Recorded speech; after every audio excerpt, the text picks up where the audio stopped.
Mayor Lightfoot. What I Can you think. introduce yourself, sir? Yes. I don't think I'm familiar with you. William Kelly. I'm with Newsmax. What I think everybody knows, but you didn't mention. I don't think any of your speakers here today mentioned it. Is the reason why the hotels are empty, the reason why the storefronts are closed, is because of fear of violent crime. No, There was, well, sir, if I may ask my question, it's a simple question. I will respond. There's a woman, a pregnant woman was shot at a hotel across the street from here last week at 4 in the afternoon. You know, of course, we have this horrific Juneteenth, 50-some shootings. A young Hispanic couple pulled from their car and shot execution style. This video has gone viral. I don't think we've had any arrests in this case yet. A tourist came to Chicago and was stabbed in the back and murdered on Juneteenth here in the city of Chicago. Our police chief referred to the location of the stabbing as a homeless camp. Last time, I was born and raised in Chicago. I always considered it to be the financial district of Chicago, not a homeless camp. Do you have a question, sir? Yeah, so my question is, do you feel personally responsible for your rhetoric, your heated rhetoric is responsible for this off-the-charts violent crime in the city of Chicago? So, No, you asked several questions. Oh, no, I have a follow-up. No, I only asked one question. okay.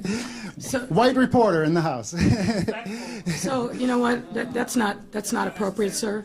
If you look around you, sir, you're surrounded by white reporters. So I really ask you to Do you hold feel on, responsible? Sir. Let me answer the question that you've already asked. So I don't know where you're from. I know what magazine you're from, and I know what your conservative viewpoints are. But on almost every question that you ask, you had the facts wrong. So here's what I will say in answer to about the 15 questions that you just asked. No one thinks that a single act of violence is ever acceptable, least of all me.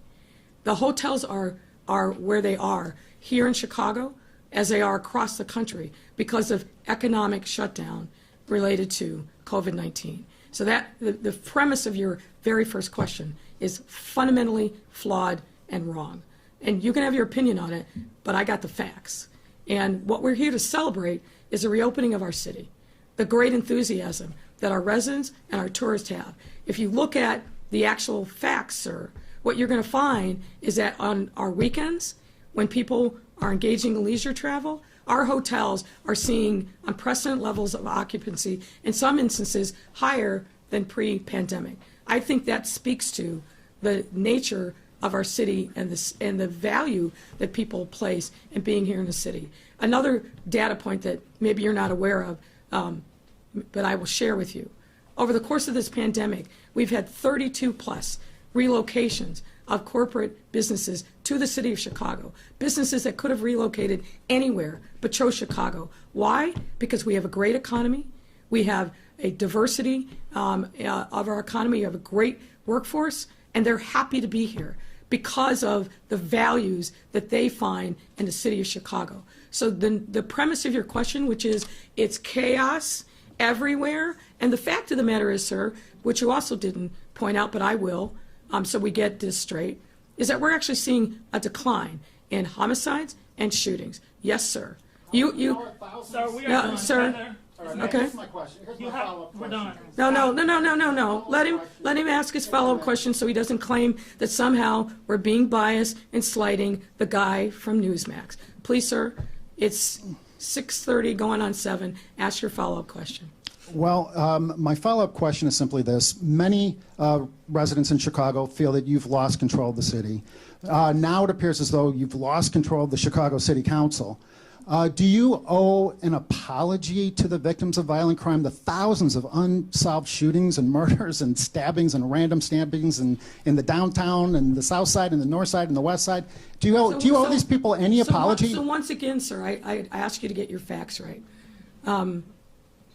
Crime is not out of control in our city. In fact, crime is on the decline. All of our major indices showed a decline in crime, and our homicides and our shootings year over year are down. That's a fact, sir. And you, sir, I was polite and allowed you to spew your rhetoric, which is offensive to me and others, but I'm trying to be polite and professional and answer your question. But if you want to write your own narrative and irrelevant to what I'm going to say and what the facts are, then we'll just move on to the next reporter. Heather Sharon.